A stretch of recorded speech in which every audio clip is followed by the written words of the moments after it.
Bon, bonjour à toutes et à tous. Alors, je vais vous présenter l'organisation de la grainerie du Jardin botanique de Paris. On n'est pas du tout sur le même modèle que Nancy. Alors, sinon, Vincent, je te coupe un petit peu. Alors, un des grands objectifs de Chemion, c'est qu'on puisse aussi mettre des noms sur des pages, je fais des liens pour les adresses mail de tout le monde. Donc, voilà, donc Vincent Lupin de Paris. Voilà. Je ne sais pas si vous m'entendez bien. Alors, l'organisation du service grainerie au Jardin botanique de Paris. Alors, le plan de mon diaporama, l'introduction, l'organisation de notre espace de travail, locaux et équipements, l'organisation humaine, une équipe transversale, l'organisation des processus métiers de la grainerie du JBP, et après une critique, les forces, les faiblesses, les opportunités, menaces par rapport à notre organisation. Alors, la grainerie de la division du Jardin botanique est localisée depuis 2011 dans le site du Parc Floral. Elle partage le pavillon 5 avec une autre division de l'ADEV. Alors, le Jardin botanique de Paris, vous avez bien vu deux sites à l'est, deux sites à l'ouest, le Parc Floral, l'Arboretum, le Parc de Bagatelle et Serre d'Auteuil. La direction des espaces verts, 3000 personnes y travaillent. Notre directeur, Christophe Rosa. Vous avez donc plusieurs services, notamment le service technique du végétal et de l'agriculture. Et une micro-division au sein du STVA, la division du Jardin botanique. 3 personnes, Régis Christiniak, qui est le conservateur, Christine Barrault, qui est l'adjoint conservateur, et moi-même, sur 2 missions, la mission donc grainerie et la mission botanista. Donc notre espace de travail, il est situé donc au Parc Floral de Paris, au sein du pavillon 5. Alors, nous avons un espace de travail qui représente 56 mètres carrés seulement. 56 mètres carrés qui est divisé en 3 salles. Un bureau de 11 mètres carrés et le restant, donc, 45 mètres carrés. Donc la salle 9 et 10. Là, vous avez le plan des 3 salles. Alors, c'est un pavillon qui date de la création du Parc Floral en 1969. C'est un pavillon qui est au niveau DPE très énergivore. Et vous pouvez observer aussi, il est donc il comporte de grandes baies vitrées sur la partie visible au niveau de la photo. Donc les équipements, donc le bureau, alors 2 postes de travail, 2 armoires de rangement, une armoire penderie, rien d'exceptionnel, mais ça nous permet déjà de bien différencier la partie donc de bureau et de la partie grainerie. Les locaux équipements, donc on a alors la salle 9, il y a 4 vitrines de carpothèques, séminothèques illustrant la diversité végétale du JBP, donc ici. Un meuble à tiroir, un meuble séminothèque à tiroir, donc fabrication par le SPL de Paris. Une bibliothèque murale, un poste de travail et un séchoir à graines, tout ça. Donc là, vous pouvez distinguer notre séminothèque avec ses 78 tiroirs. Voilà. Et tout ça, c'est fabriqué par le service du patrimoine et logistique de l'ADEME. La salle 10, donc il y a 3 réfrigérateurs à froid ventilé, marque Liber. Donc il y a un réfrigérateur qui est consacré au lot nature et les 2 autres, c'est l'eau cultivée. Une armoire métallique et un point d'eau. Vous observez ici. Donc l'armoire a été également conçue par le service en interne. Le menuisier l'ADEME. Locaux équipements, encore. Donc nous avons des paillasses le long des baies vitrées. Et ça représente il y a à peu près 11 mètres de paillasses. Un petit peu moins de 11 mètres. Et ça, c'est de la récupération qu'on a eue, il faut le noter, du déménagement du laboratoire de culture in vitro qui était à l'époque basé à l'école du Breuil. L'école du Breuil, c'est l'école d'horticulture de la ville de Paris. Donc là, vous avez une vue sur la salle 9 à droite et la salle 10 sur 9A, excusez-moi, j'ai fait. Voilà. Locaux équipements, donc les principaux équipements que nous avons, c'est loupe binoculaire income, unité mobile d'aspiration chorale, pas très efficace, qui prend énormément de place. mais c'était bon, à l'époque un choix financier par rapport à celle de Watom. Par exemple, ce que vous avez, ce que j'ai pu voir à Nancy, si je ne me trompe pas, parce qu'on n'a pas la possibilité de faire des percements au niveau du toit. On a également, nous sommes équipés d'un microscope Bresser Analyte LCD, une balance de précision. Et là, vous avez donc les 9 playettes du séchoir à graines et également donc, le plan, le croquis fait par le menuisier par rapport à notre demande et la réalisation. Alors, l'organisation humaine, c'est une équipe transversale. Il faut savoir que moi, je suis sur la grainerie à temps partiel. Et donc, je m'appuie sur différents jardiniers de différents services. Alors, je vais les citer, les services de l'arbre et du bois, le SAB, dont fait partie le parc floral. Donc, par exemple, des jardiniers comme actuellement, par exemple, Patrice Barbouti, responsable de la collection de Pélargonium. Par exemple, Aurélie Baheux, qui est aussi également responsable de la collection du chemin d'évolution. On avait aussi Nadia Bonnard. Donc, il y a aussi également des jardiniers du service d'exploitation des jardins. Comme je vous dis, il y a 4 sites, il faut bien mémoriser ça au jardin botanique, et avec plusieurs services. Le service du végétal agriculture, l'agence de l'écologie urbaine. Alors, on s'appuie aussi, il y a un expert en floristique qui s'appelle Paul-Robert Tacax, Popandi, qui est rattaché à la division biodiversité et animal en vie. C'est le nouveau nom. Et également l'école d'horticulture de la ville de Paris. Et par exemple, nous avions fait, il y a une personne comme Arnaud Duplat qui avait participé à des collectes. Je vais le retrouver, c'est par ici. Voilà. Donc l'organisation des processus métiers, j'ai essayé de symboliser sous forme de cycle. L'étape 1, le processus récolte et nature. L'étape 2, cahier de récolte enregistrement. Donc enregistrement papier à travers le cahier de récolte et Botalista. Le séchage de l'eau, le nettoyage et tri. 5, dépeser.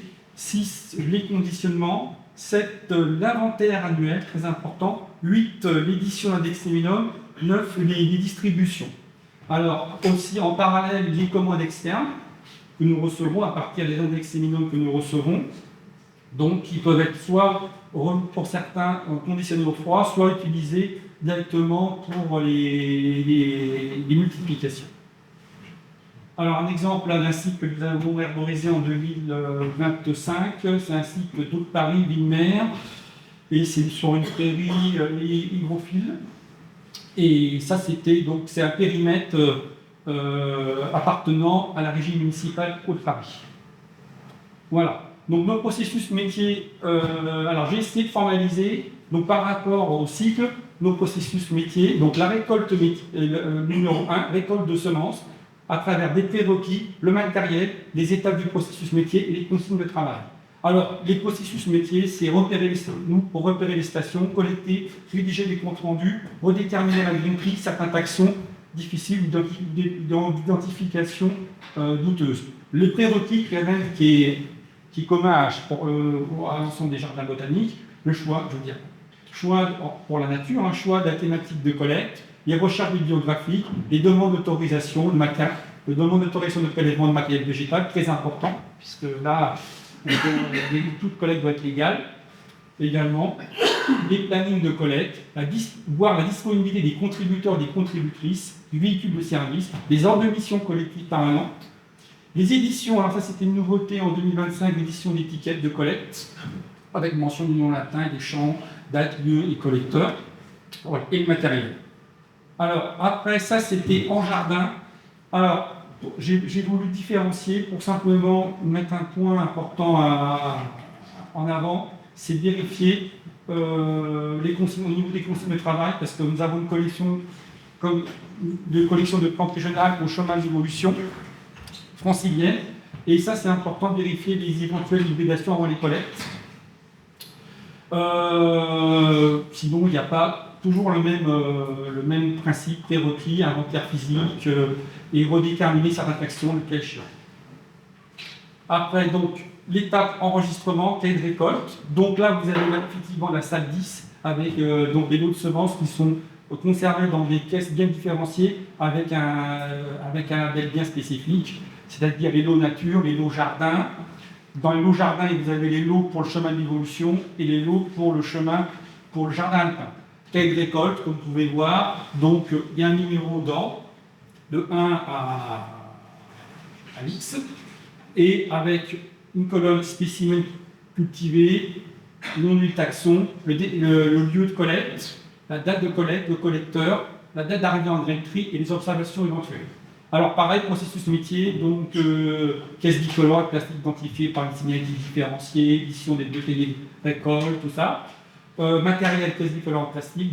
Alors les étapes, déposer les lots de collecte dans les caisses suivant leur type de provenance, ça c'est très important. Enregistrer les lots de semences dans le cahier de récolte dès leur arrivée, ça j'insiste beaucoup, et dans Botalista. Et ne pas mélanger les lots de type de provenance différentes. Alors là, un exemple, donc l'étape séchage. Donc le séchage se fait soit soit les lots sont laissés dans les sacs de collecte, soit pour certains lots qui sont déposés sur les clayettes de notre séchoir à graines, fabrication Ville de Paris. Donc là, vous avez 9 étages. Et le dernier étage est occupé là que nous avons collecté cette année par des cochites d'automne, collectés donc sur le site Haut de Paris. Le séchage, par retenir, il n'y a pas à retenir, c'est que on dépose, alors au niveau des processus métiers, c'est qu'on dépose une partie des lots de semences sur les 9 cueillettes. Les autres lots de semences sont conservés tels quels dans leur sac sachet, et puis on contrôle visuellement les lots de temps à autre, tout ça.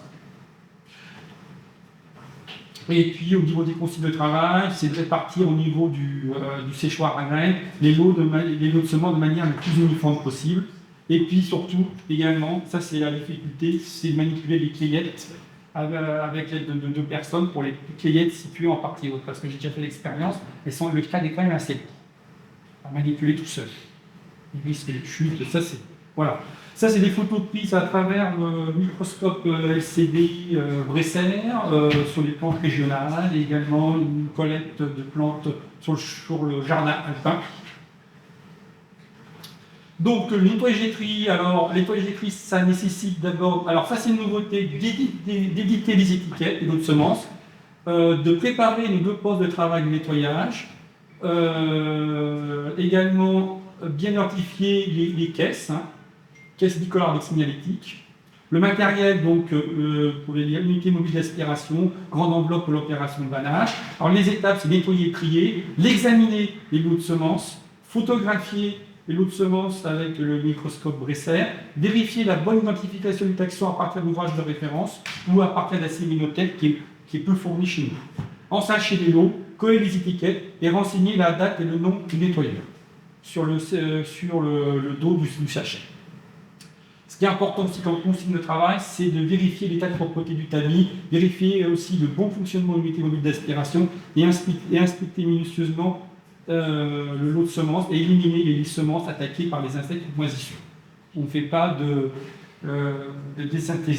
désinsectisation au froid au préalable. Voilà. Alors on pèse nos lots, voilà notre balance de spécialité, 1 mg. Alors le processus, donc une fois que les lots sont nettoyés et triés, ils sont pesés et les poids sont reportés sur les sachets. Et après, donc, ces poids, ces pesées sont reportés dans le fichier d'inventaire. Voilà, donc les boîtes hermétiques, voilà. Donc nous, il faut savoir que nous avons une conservation donc, au froid sec, dans des boîtes hermétiques en présence de gel de silice à une température de 5 degrés. Il faut savoir que ces réfrigérateurs par ventilés, il y a 65-75% d'humidité. Donc, j'ai rajouté cette année, depuis l'atelier graines de 2020 à Nancy, aussi également, vous pouvez voir ici également, une pastille de gel absorbant du sol. Voilà, de manière à abaisser le taux d'humidité. puisque dans une boîte, là, vous voyez, dans l'une des boîtes, vous voyez, il y a un thermomètre hygromètre, et il y a à peu près il y a 20% d'humidité. L'idéal, c'est de les stocker à 20-30 maximum d'humidité pour la meilleure conservation possible. Alors, le conditionnement, conditionnement de mise au froid des lots. Donc, les étapes, incorporer les lots dans les boîtes hermétiques selon l'ordre alphabétique, mise au froid des lots de semences, vérifier la coloration du gel de silice, le changer le cas échéant, et régénérer le gel de silice. Donc la régénération se fait dans des étuves au sein du labo des sols, qui est situé au parc floral. Et comme consigne de travail, c'est respecter le classement alphabétique indiqué sur les boîtes hermétiques, vérifier l'état du gel de silice, le remplacer, voilà. Il y a un peu de redondance, mais... 6 minutes. Oui, ok. L'autre semence en attente d'inventaire. Donc là, l'inventaire annuel à la plateau de Botalista. Alors l'inventaire est fait actuellement, alors je l'ai placé dans mon schéma de mon cycle après, si je reviens, je vous montrerai tout à l'heure, l'inventaire est réalisé à l'automne, et donc je sors les boîtes, et je fais l'inventaire des lots présents, épuisés, ou des lots à retirer pour la séminothèque, sachant que les lots sont conservés pendant 6 ans, et la 7e année, les lots passent dans la séminothèque, dans la fameuse armoire métallique. Voilà. L'index Séminum, donc, ça sera notre 15e édition en 2026. Donc, il est fait à partir de Botalista. Également, il est fait à partir, on a besoin comme élément de travail, le catalogue de la flore vasculaire de France. J'utilise aussi une base de données écologiques et botaniques de la flore française qui s'appelle Base Flore. Et en gros, les étapes, c'est exporter depuis Excel et après incorporer les données à partir d'Access et la mise en page suivante. Voilà. Distribution des lots de semences.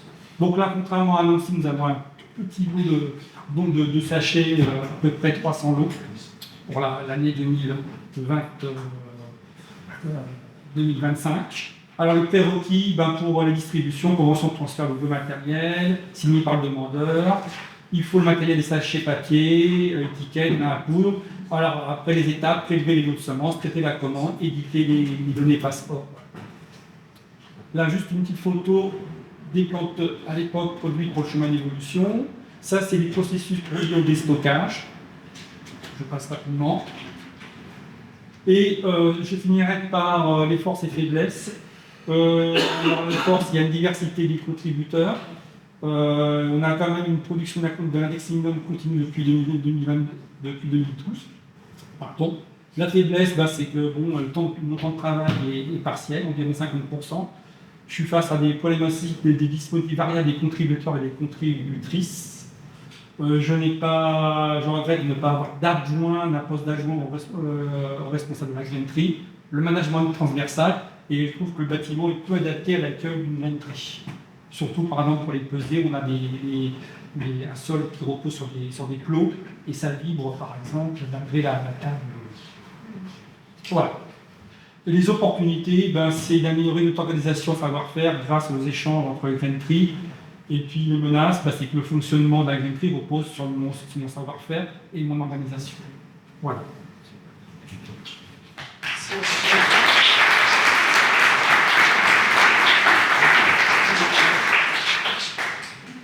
Excusez-moi, qu'est-ce que vous appelez main à poule? La main à poule, c'est une sorte de récipient métallique en forme de main. La main grenier, ouais. Main de grenier, voilà. C'est un instrument qui est utilisé depuis plusieurs centaines d'années. Ça fait une main, en fait, c'est un métal, dans la forme d'une main. C'est un bec qui est fermé, c'est spécialement adapté pour passer les sachets. Et c'était utilisé pendant des centaines d'années par toutes les graineries, en fait, les fournisseurs de sources. Okay. Ah oui, voilà, c'est une main. Merci. Quelqu'un, c'est une présentation, photo. Non. Alors, je trouve que c'était super intéressant parce que c'était très précis comme présentation. Merci. Tu abordes des sujets qu'on n'avait pas du tout abordés en note, donc c'est super complémentaire. Merci beaucoup. Ce serait bien d'avoir une sorte de cahier des charges d'une granterie et pour aussi montrer à mes supérieurs hiérarchiques toutes ou au directeur, ou toutes les étapes nécessaires en fonction de l'électrique qui ont finalement, et encore, je ne fais pas les tests de germination, il y a des étapes, voilà. Et je pense que c'est un élément, je vois ce diaporama comme un élément de transmission à mon successeur. Voilà. Et pouvoir transmettre aussi ces éléments à d'autres graineries et les faire réfléchir sur leur organisation future et même actuelle. Voilà. Parce que là, tu as déjà montré la limite du système, c'est plus important, mais là, si tu es en arrêt maladie, respectant de l'année, tout s'arrête pour. Malheureusement, oui, parce que la position d'index séminum, je suis le seul à le faire. Autant pour les collectes, oui, je suis le chef d'orchestre, et moi je suis relativement inquiet, entre guillemets, parce que justement, j'ai bien dit à Régis et Christian, qui est le conservateur sur la botanique, sur la pérennité de la grainerie, d'une manière ça serait bien, la consolider, et la transversalité a vraiment ses limites, et on a l'impression que les choses tournent toutes seules, ça fait depuis 2012 que je produis l'index séminum, mais s'il y a un accident de parcours, une indisponibilité quelconque de ma part, tout s'arrête. Voilà. Si vous avez des questions.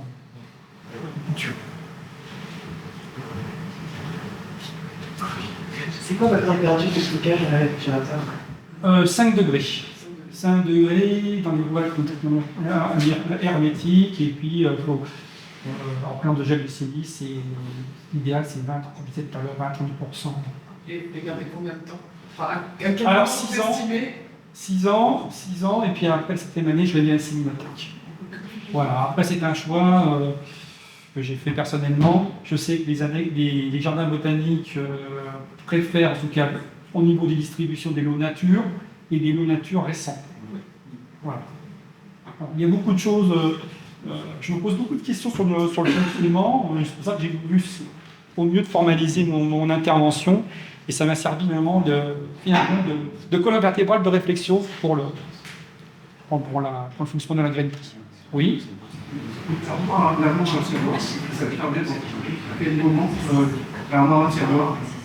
Le meuble là, le meuble où il y a les 78. Oui. C'est simplement c'est un meuble pour le destiné à la séminothèque. Parce qu'on avait commencé à mettre des graines dans des petits piluliers, et on a occupé les tiroirs du bas. Voilà. Bon, l'idée c'est de constituer une séminothèque de référence, mais le souci c'est qu'on avait commencé ça donc juste avant le Covid. Après ça s'est interrompu, et là malheureusement vu l'organisation actuelle, j'essaye d'aller à l'urgence. Et c'est vrai que le gros déficit, la division de jardin botanique est tellement réduite, 3 personnes, que c'est difficile de pouvoir répondre à tout. Oui.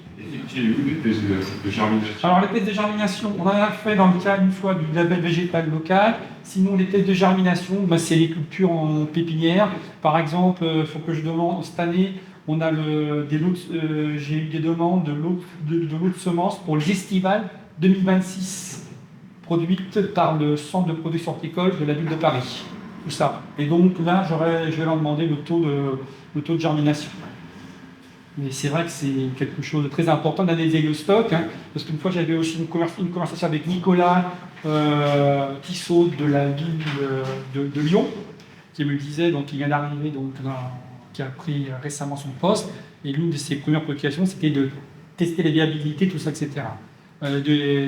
Du stock, des lots de semences, pardon. Et ça demande de la technicité. On a aussi un laboratoire de culture in vitro, mais il faut pouvoir après.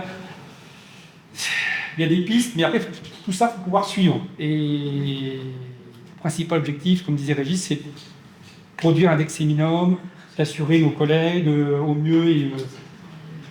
Mais tu es tout seul. Non, mais en collaboration aussi avec les jardiniers, néanmoins, quand même.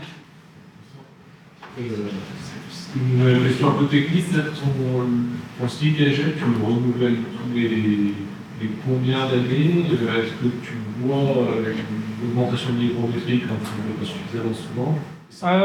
C'est à la coloration. Ouais. Oui, et tu es réactif? Alors, je le change, j'ai du silicagel d'avance, et puis après, je remplis des anciens contenants avec du silicagel non saturé en eau, et après, je l'amènerai au labo des sols pour la régénération. Et c'est à quelle fréquence? C'est variable. C'est variable, il faut que je fasse. Là, j'ai un grand stock de silicagel. Voilà. À peu près 8 mois. Moi, je me suis inspiré des dernières premières graines, quand on a visité la graine Paris, voilà, c'est un petit piquetel au rond. Et quand il vient saturer en eau, Alors, ça c'est important. C'est vrai que les jardiniers ont du mal des fois à capter. Ils prennent des boîtes, il faut contrôler bien fermé. C'est difficile finalement des fois de leur faire comprendre que le lot de semences doit être conservé dans une boîte hermétique et en présence de gel de silice. Mais bon. C'est surtout pour les nouveaux. Où est-ce qu'on se fournit On avait des marchés à la ville. À un moment donné, je crois qu'on chez des fournisseurs de type Dutcher ou des. Voilà, il y a aussi alors s'il y a des peut-être me reprendre. Labo Agro, il faut que je retrouve le nom. Mais nous, il y a des possibilités de se fournir. c'est assez cher. C'est assez cher. Ouais. En même temps, c'est recyclable. C'est recyclable, hein. Oui, on fait sécher. Voilà. Alors, par contre, effectivement, c'est préférable d'utiliser des gants comme manipulation. En fait, ça fait la prestation de l'efficacité, etc. Finalement, sur la Non, ça se. Voilà. Après, le problème, c'est qu'il faut bien vérifier. C'est toujours pareil. J'ai deux modèles de boîtes. Celles que vous avez vues, c'est les boîtes les plus hermétiques. Parce que j'ai essuyé quand même des fois des échecs. Les boîtes bleues sont beaucoup plus, il y a beaucoup plus de fluide d'air, donc il faut faire attention, il faut bien renouveler le gel de silice. Voilà. Merci Vincent.